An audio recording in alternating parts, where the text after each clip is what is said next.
Bom dia, bom dia, bom dia.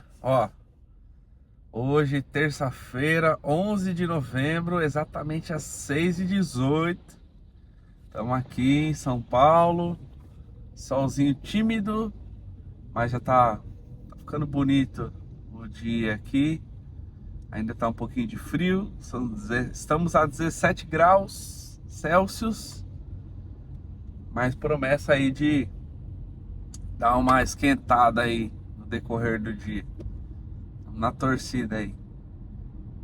As últimas semanas aí ficou um friozinho chato, uma garoa, alguns momentos de chuva, mas hoje tá parecendo que vai ficar mais claro o dia. Eu particularmente prefiro. Céu azul, sol torrando na cabeça, brincadeira. Mas vamos lá. Estamos aqui no deslocamento, por enquanto tá fluindo bem. E vamos para mais um devocional, né? É a nossa missão de cada dia aqui, comentar um trechinho da Bíblia e poder trazer alguma aplicação prática aí para você que está nos assistindo, para vocês que estão nos assistindo, e tornar o dia de vocês mais positivo, tornar um dia de vocês mais inspirado e quem sabe inspirar vocês aí a ler a palavra, estudar, buscar conhecimento, porque primeiro que é infinito, né? Conhecimento a partir da leitura da palavra, ele é infinito. A gente vai descobrindo, aprendendo coisas a cada dia, né? Então nessa jornada aí já vão fazer 30 anos, aprendendo desde cedinho com a minha mãe, na igreja e tudo mais. E a gente ainda se surpreende com textos e descobertas que vão sendo trazidas ao conhecimento aí, né? E o texto de hoje, opa, colega, rapaz, freou aqui do nada. Tá entrar à esquerda. Ó, tava ligeiro aqui, ó. Então o texto de hoje é Lucas 15. O texto é no versículo 10, que fala que é a festa no céu quando um pecador se arrepende, ou em algumas versões, a alegria diante dos anjos de Deus quando um pecador se arrepende. E primeiro eu queria abordar aqui todo o contexto ali do capítulo 15 de Lucas, que é o capítulo do achados e perdidos. O perdidos e achados. E o contexto dele vai até o Lucas 16, se eu não me engano, até o final do capítulo 16. São várias parábolas, sequência de várias parábolas. E culmina lá na parábola do rico e do Lázaro, muito discutida, se é literal, se é parabólica, se é alegórica. Parabólica é, né? Mas se é alegórica ou se é uma mescla de alegoria com realidade, enfim. Isso aí a gente discute num segundo momento. Hoje a gente vai focar mais no texto aqui do devocional. Mas o Lucas 15 especificamente, ele vai falar sobre a ovelha perdida, a dracma perdida e o filho pródigo, que é o filho perdido, né? E aí, no caso, a gente entende pelo contexto que tanto o filho que foi quanto o que ficou estavam perdidos, né? Então é o capítulo dos perdidos e achados, ou achados e perdidos. Rapidamente a gente sabe que a ovelha, ela se perde, mas ela não sabe. Ela só se depara com um lugar que ela desconhece. E aí ela provavelmente congela, ela trava, né? Mas saiu meio que sem saber. Então é uma característica de saída. Aí você tem a moeda, ou a dracma. A dracma perdida é aquela que está perdida e nem sabe que está perdida. Nem sabe que se perdeu e nem sabe que tá perdido. É um objeto inanimado, né? E o filho pródigo, ele sabe que saiu do lugar onde deveria estar e ele mesmo volta, né?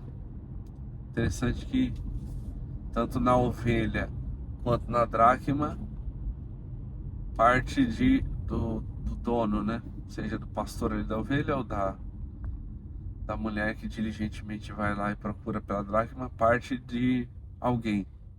Mas no caso do filho pródigo, parte do próprio filho, né? Interessante essa leitura, essa perspectiva. E eu queria recomendar para vocês um livro que chama O Reino de Cabeça para Baixo. Ele vai falar especificamente desse texto do filho pródigo. E ele... O contexto não é sobre isso, mas tem um trecho que ele vai falar sobre o capítulo do filho pródigo. E ele vai colocar alguns aspectos culturais que estão no texto que a gente, por estar aqui talvez no século XXI, com as nossas características e culturas, não são perceptíveis, né? Mas tem coisas ali no texto que são assim, para aquela época, para a cultura da época, é algo que de fato ia chocar, assim. Ainda mais porque o contexto é Jesus falando para aqueles que estavam reclamando dele jantar com pecadores, né? Então eu vou indicar esse livro, ó, para quem estiver assistindo, vou colocar o link aqui na descrição, o link da Amazon, mas vocês podem procurar na editora ou no site preferencial de vocês, chama O Reino de Cabeça para Baixo, tá? É muito bom, uma leitura muito fácil, muito didática e tem esse capítulo interessante sobre o filho pródigo, tá? Muito legal. Mas vamos lá. O versículo que a gente vai se debruçar hoje é sobre a festa no céu, a alegria diante dos anjos de Deus, né? Quando um pecador se arrepende. E aí é muito comum assim na cultura popular, principalmente quem é aí da década de 80, 90, que sempre ao final da pregação, ou ao final do culto, era feito um momento de apelo, né? A palavra não é muito legal para isso, mas a gente chamava de apelo. O que é o apelo? É quando o pregador ou o pastor convida as pessoas que ouviram ali a palavra, entenderam que são de fato pecadores, precisam de um Salvador, né? Estão arrependidos. Ele convida que elas vão à frente, aí elas ali à frente fazem uma oração, repetem algumas palavras. E era muito comum a gente dizer assim: ah, hoje está tendo festa no céu. E tem aqui pessoas se arrependendo, os pecadores estão se arrependendo, então hoje tem festa no céu. É muito legal, né? Assim, a perspectiva, né? Imagina a pessoa, ela tá ali, vai assistir um culto, já vem sendo tocada pela palavra, já vem sendo evangelizada por alguém, por alguma mensagem. Quando chega lá no culto, a palavra pregada ali toca, né? Coração, Deus vai ali moldando o arrependimento. Aí a pessoa vai lá, repete algumas palavras, tá ali emocionada, né? A grande maioria das vezes está emocionada. Às vezes o choro já é a demonstração do arrependimento, dos pecados. E aí ela ouviu uma palavra assim: olha, hoje tem festa no céu, porque você está se arrependendo. Fala, rapaz, é por causa de um pecador só e tem uma festa no céu? E é isso mesmo, gente. O texto está dizendo que os anjos ficam alegres na presença de Deus e a gente traduz isso como uma festa, né? Uma alegria, um júbilo, porque um pecador se arrependeu. O texto está dizendo isso de forma bem clara. E aí, quando a gente olha para esse aspecto, primeiro, qual é o tamanho do céu? Que a gente não tem nem noção, né? Talvez na tua cabeça aí tenha meia dúzia de anjos ali olhando e tal, e aí Deus no trono.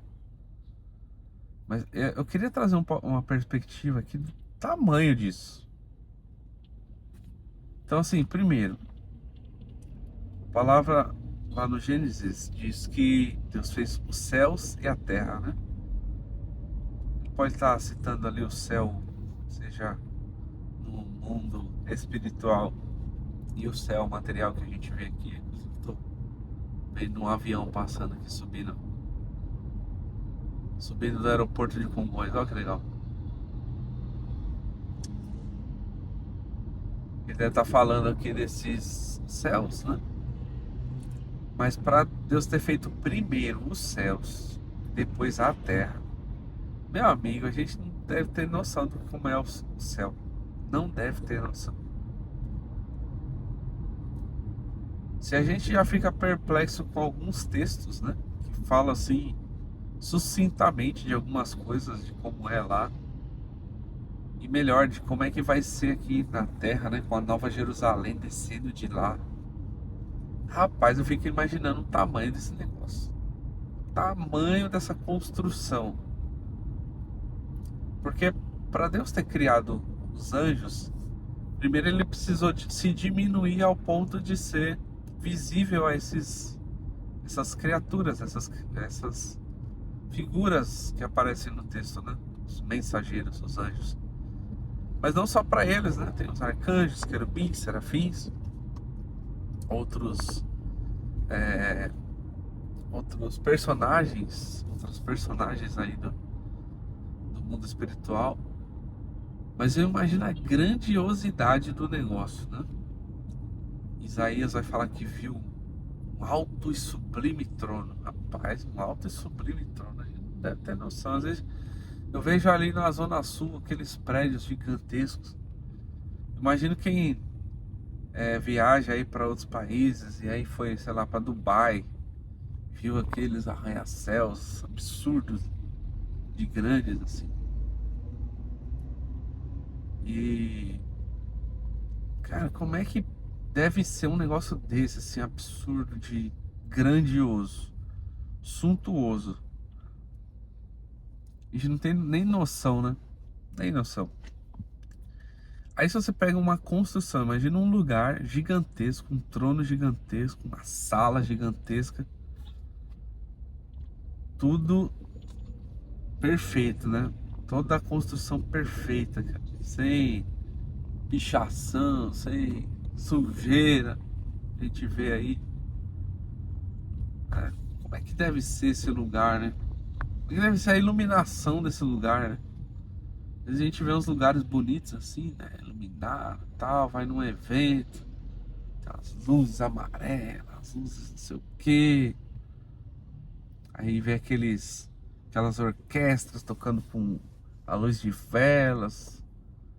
Imagina um lugar desse, cara, feito pelo próprio Deus ali. Como é que deve ser a grandiosidade do negócio? Aí vai pensando aí, né? Pensa aí num salão de festa, mas um salão de festa gigantesco com um trono no meio. Um trono gigante no meio. E vários seres ali, né? Aí vamos pensar na quantidade de coisas que tem. Então se tem louvor, se tem adoração, né? Os serafins ali cantando Santo, Santo. Imagina o que não deve ter de instrumentos, de aparelhos para adoração e louvor constante a Deus. Não, deve ser um negócio absurdo. Porque se tudo que a gente vê na Terra é uma luz do que tem lá, então eu imagino que em todos os aspectos isso é um reflexo, né? E a música, ela tá no ser humano, né? Tá no nosso DNA. Você tá no carro aqui, tá tocando a música, você já tá aqui batucando, às vezes não tá nem tocando no rádio, mas a música tá na cabeça, eu particularmente. A música fica rolando na minha cabeça o tempo todo. Fica aqui batucando, batendo a mão, batendo o pé, então a música parece que tá dentro do ser humano. Então eu imagino que essa que a gente tem de variedades de instrumentos musicais, imagino lá. Imagina agora o salão de festa, um salão de festa gigantesco, um trono gigantesco, uma iluminação absurda e um monte de instrumento musical tocando assim, lindamente, não tem um desafinado, um desarranjado, um fora do ritmo. Tudo a sinfonia perfeita, né? É por isso que quando Deus procura adoradores, Ele está procurando adoradores que o adoram em espírito e em verdade, lá do coração, porque não é a técnica que você faz aí no instrumento musical, a tua habilidade para fazer um solo, um arpejo, uma pentatônica bem elaborada, ou um solo de teclado com ambiência e uma melodia emocionante. Imagina a qualidade do instrumento e das sinfonias que tem lá no céu, que estão à disposição de Deus ali. Então, o que vai tocar a Deus na adoração não é a sua habilidade em si. O que vai tocar é o coração, cara, é a sinceridade. Se você está fazendo aquilo com o coração, verdade, com o objetivo de entregar louvor, né? E adoração ao Deus Altíssimo. E aí a habilidade é uma necessidade, né? Também não vai tocar de qualquer jeito, mas e a evolução natural, né? Da técnica musical, ela é natural, deve ser feita. Mas não é isso que vai agradar a Deus. Não é a técnica bem apurada. É o coração sincero. A técnica é só o que acompanha. E aí você imagina então lá no céu, rapaz, toda essa orquestra tocando maravilhosamente, tantos instrumentos, sei lá, se tem corda, se tem pele, como é que é feito, como é que é construído tudo isso, eu não tenho ideia. Não tenho ideia. Posso ter uma luz assim. Pelo texto do Velho Testamento, por exemplo, e se a gente pega algumas passagens do Novo que vão falar sobre o tabernáculo, no livro de Hebreus, por exemplo, parece que o texto quer dizer que o tabernáculo que tinha aqui na terra, ele era um espelho, uma réplica do que tinha no céu, tá? E Moisés foi orientado ali as medidas e tudo mais de algo que já existe lá. Então, se isso existe lá, de alguma forma, que eu não tenho nem ideia de como ser construído, eu imagino que também os instrumentos e tudo mais têm suas réplicas, né? No caso, de lá pra cá, né? Aí agora você imagina, ó, vamos recapitular, hein? Você vai numa festa suntuosa. Eu lembro de ter ido uma vez num casamento, lá num castelo. Aquele castelo que fica ali, acho que em Suzano, entre Ribeirão Pires e Suzano.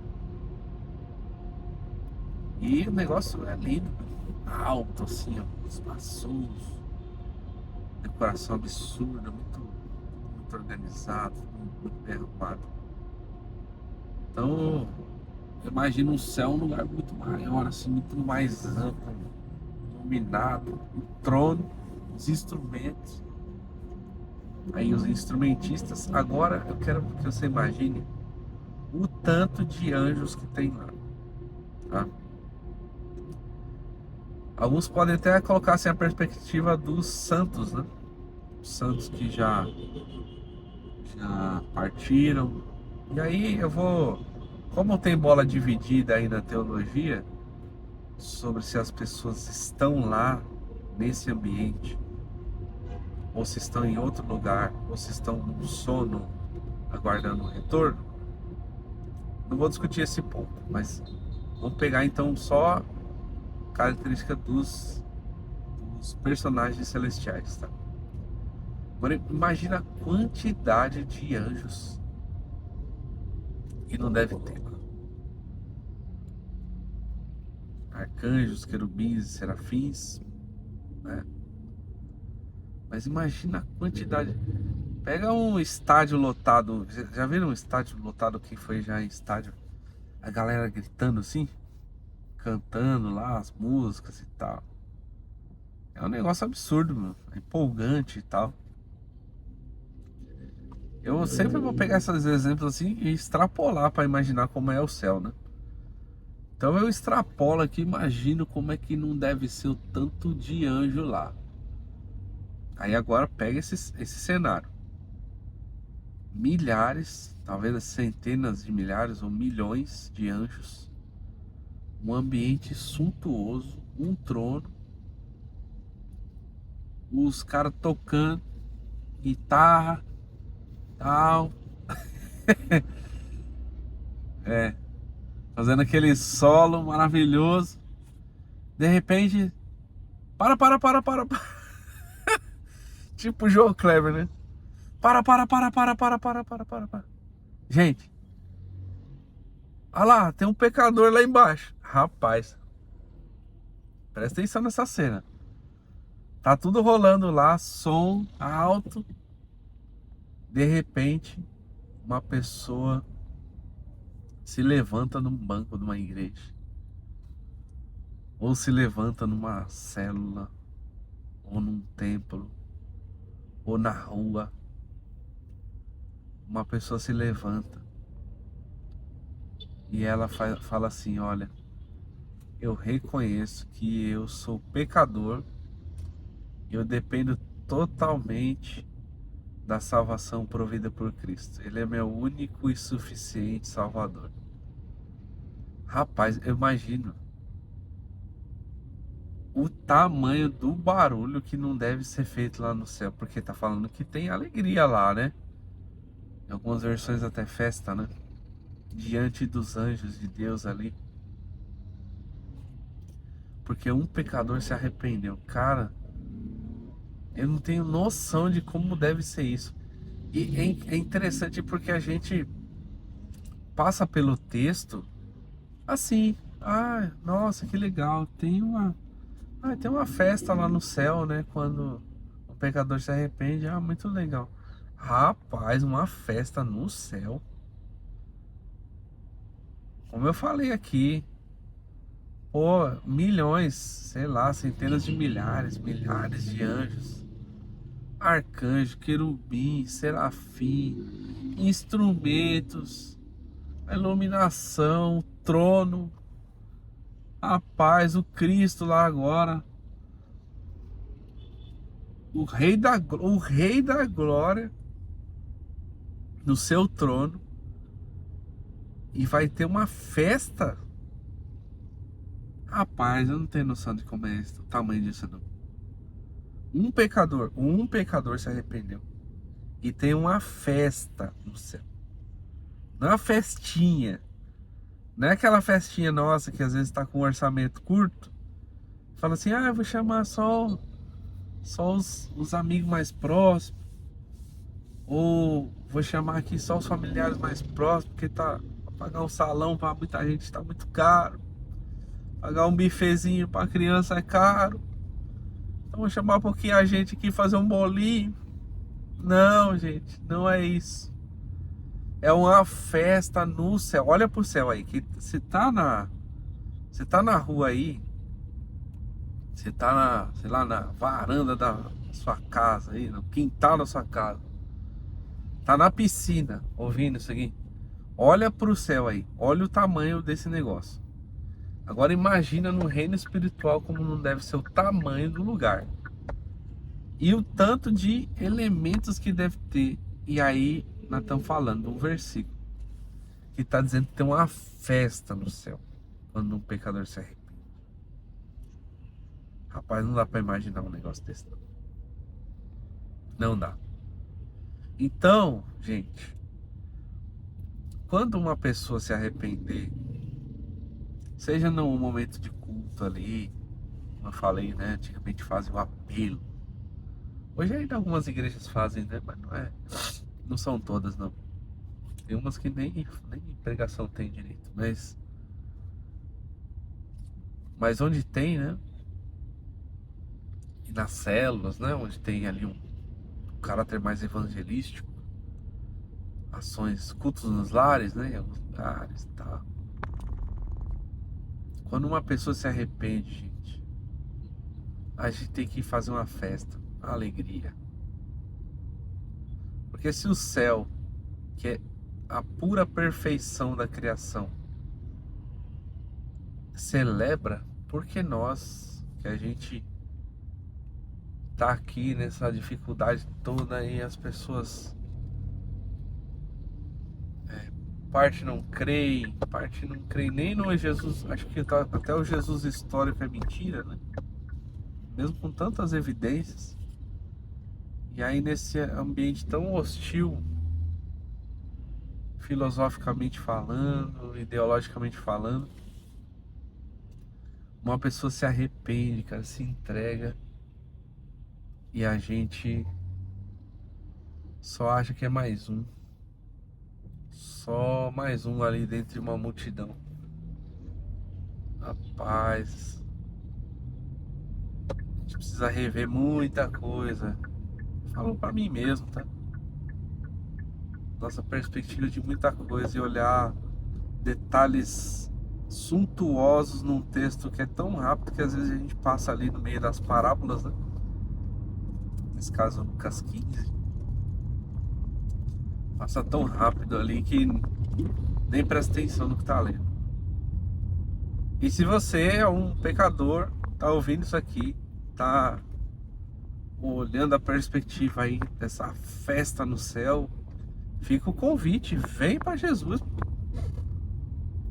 Vem viver uma vida, não diria que uma vida perfeita, porque enquanto ainda estivermos em carne, teremos nossas dificuldades, mas é uma vida com o que é perfeito, que aí Ele passa a habitar em nós, através da sua ação de arrependimento e aceitação dessa salvação que Jesus Cristo conquistou na cruz e na ressurreição para nós. Então, se arrependa, se converta e você vai provocar uma festança no céu.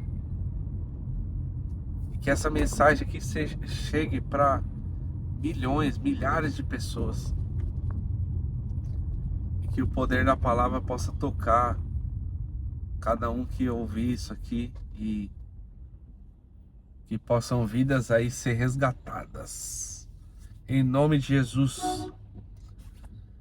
E é isso, pessoal. Estamos aqui, terça-feira, já deu uma melhoradinha aqui, ó, 2 graus, né? Estávamos a 17, estamos a 19. Agora 6h47. Tem mais um tempinho aqui para chegar até o trabalho, um pouquinho de trânsito no caminho. Mas graças a Deus que nos dá saúde aí para poder trabalhar e conquistar o leitinho da criança e o pão nosso de cada dia. Então é isso, pessoal. Deus abençoe a todos. Valeu!